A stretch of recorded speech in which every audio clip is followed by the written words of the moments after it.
11 countries in this corner of southeastern Europe make up what's known as the Balkans. Among them, the tiny nation of Montenegro, home to some 600,000 people.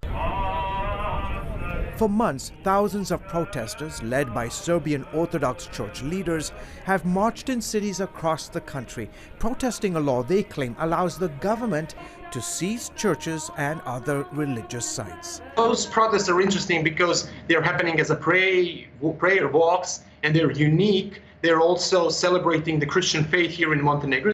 Legal counsel for the church, Vladimir Loposavic, spoke with CBN News from Montenegro's capital city. He fears the law is a pretext to steal their properties, which include hundreds of medieval churches and ancient monasteries that dot the landscape. In other words, it means that the government is going to try to rob the church, which means to jeopardize its own survival of the church itself.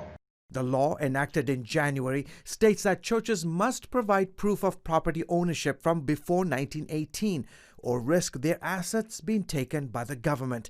Leposavic fears such a move might suppress Serbian Orthodox Christians from living in Montenegro and further restrict religious freedom. The government claims that the churches and the temples supposedly do not belong to the church itself.